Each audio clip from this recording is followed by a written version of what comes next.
Sprawled on the cold kitchen tiles, I clutched my abdomen, feeling a searing agony ripple through me as if a knife was twisting inside.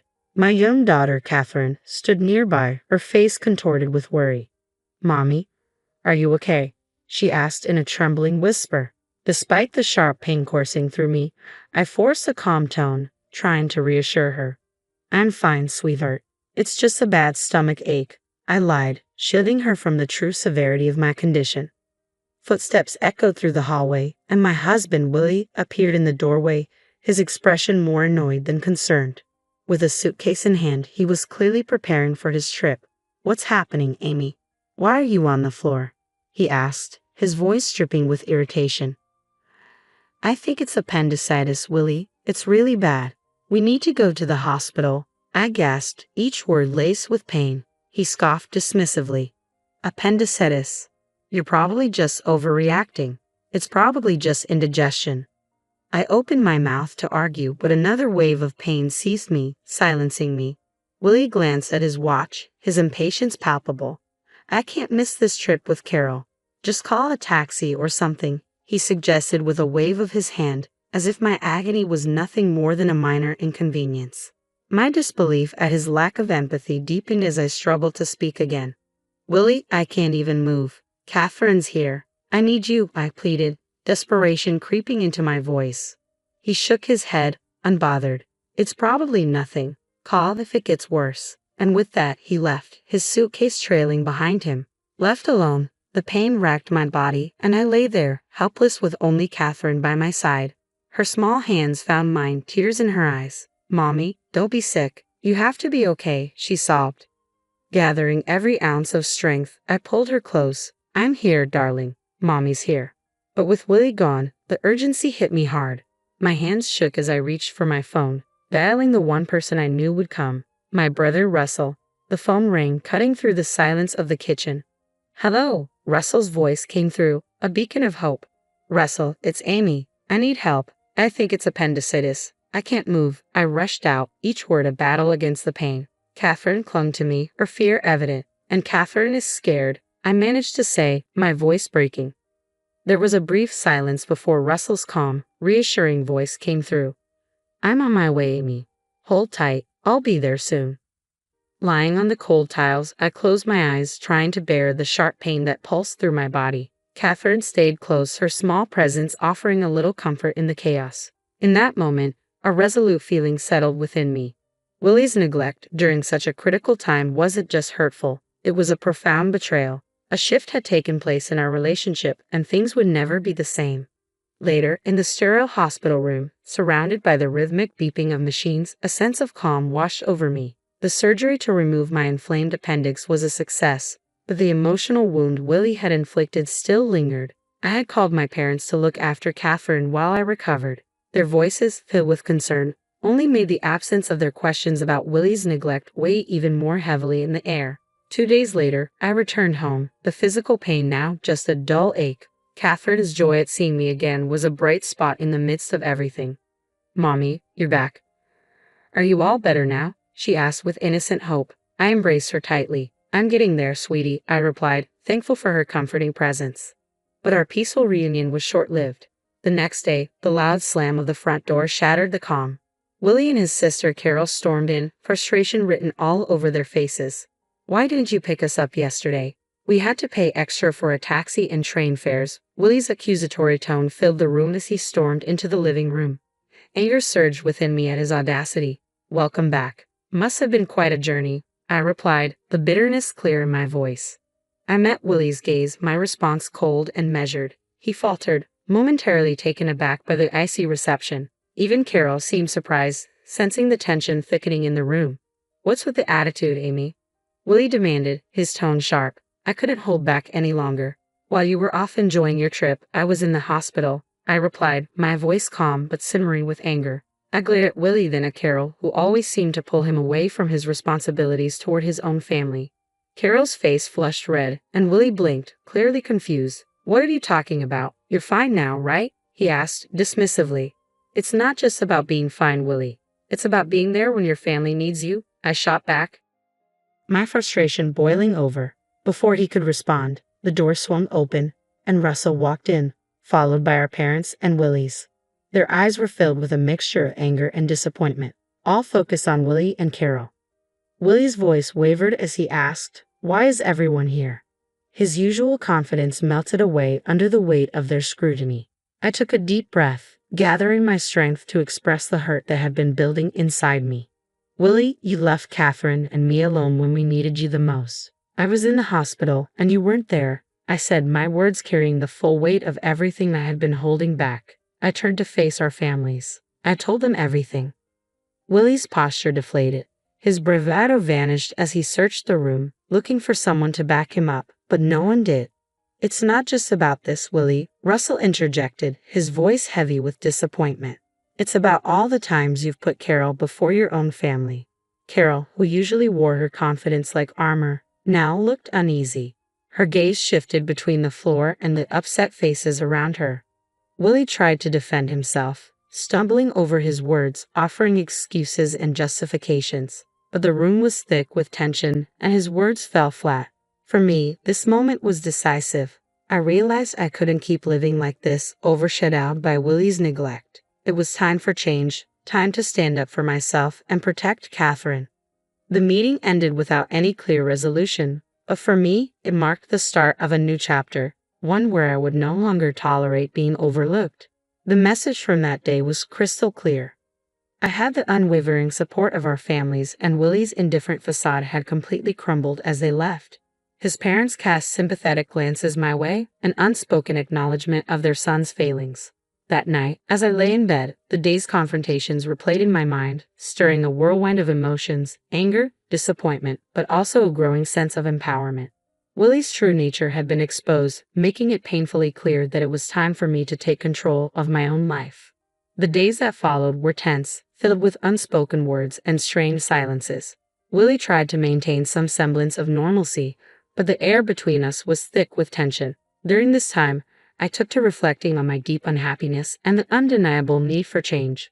The decision I was edging toward wasn't an easy one, but it felt necessary, like finally breathing after being suffocated for far too long. One evening, as Willie casually flicked through TV channels, I stood before him, folder in hand, my heart pounding but my resolve unwavering. "We need to talk," I said, my voice steady.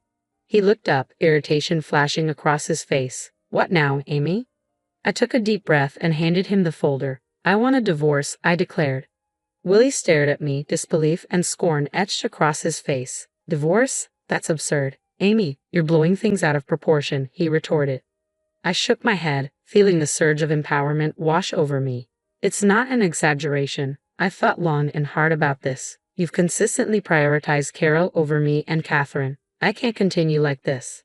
Willie sneered, his voice dripping with condescension. "You think you can manage alone? Don't be naive, Amy." His words were meant to hurt, but I stood my ground, unshaken. "I'm not naive, Willie. I understood the weight of my decision, but I would rather face uncertainty than continue feeling invisible in my marriage." Willie's cold laugh echoed through the tense air, a bitter sound that seemed to fill the room. "Good luck, Amy. You'll regret this once you realize how tough it is out there." His dismissive tone only strengthened my resolve. My anger flared, not just at his words but at the years of being sidelined, overlooked.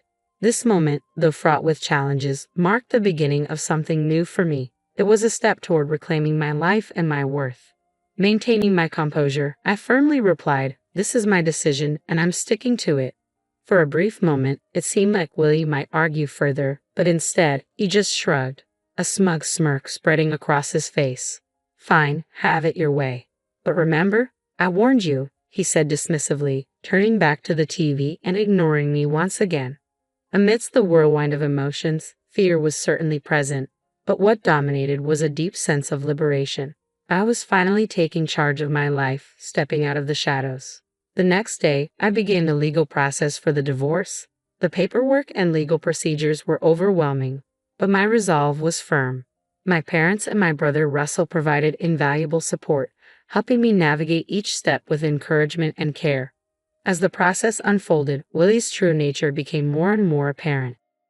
He was dismissive and uncooperative, attempting to intimidate me into backing down.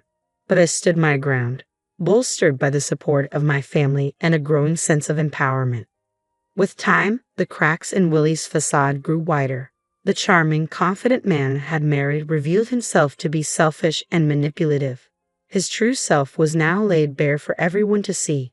The divorce proceedings were long and difficult, but I faced each challenge with bravery.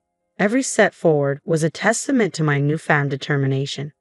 I was no longer the woman who lay ignored and in pain on the kitchen floor. I was reclaiming my life, my dignity, and my happiness.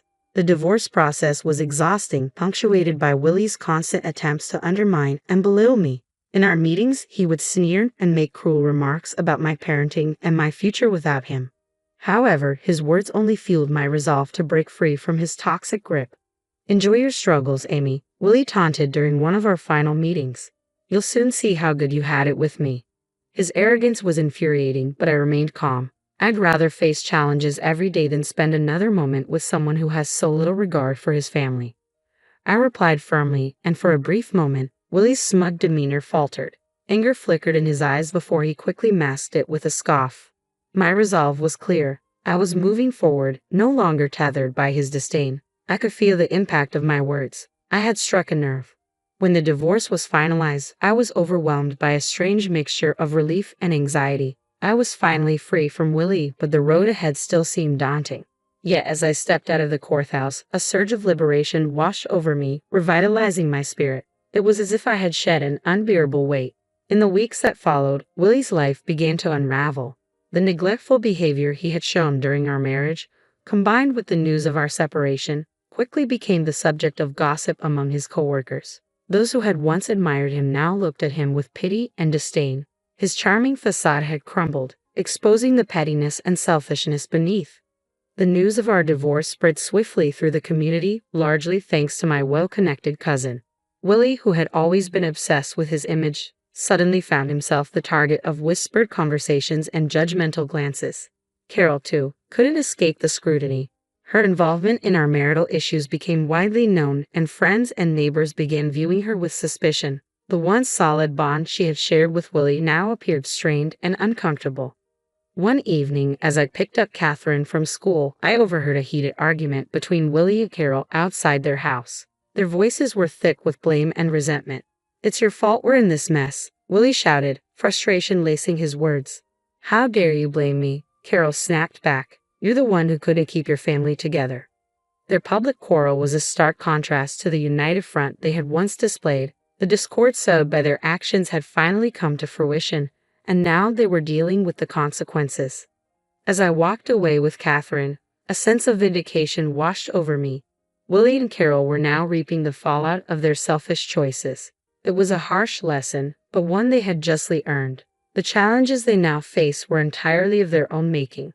That night, as Catherine slept peacefully in her room, I found myself at the window, reflecting on the tumultuous months that had passed.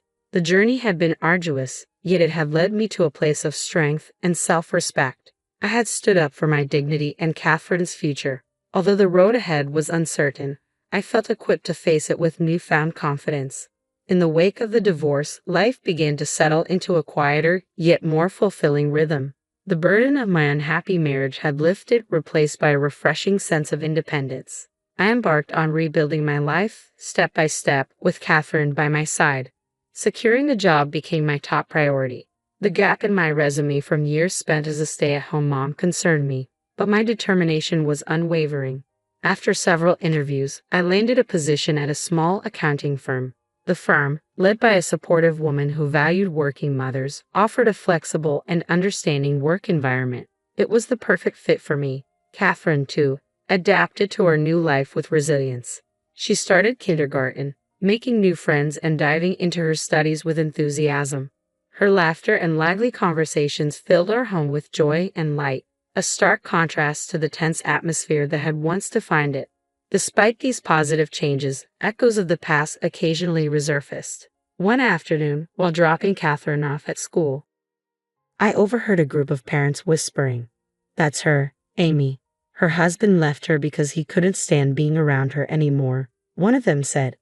Their words stung, but I held my head high. The gossip and judgment were small prices to pay for the peace and freedom I now enjoyed. Meanwhile, Willie's life continued to spiral downward. His pride had been severely wounded, and his once flawless reputation was now visibly tarnished. Through mutual acquaintances, I learned that he had moved back in with his parents, a detail he desperately tried to keep hidden. This new chapter in my life, though occasionally marked by painful reminders, was largely a testament to my resilience and the brighter future I was building for Catherine and me. Eventually, the truth about Willie moving back in with his parents became widely known. Carol's situation hadn't improved either.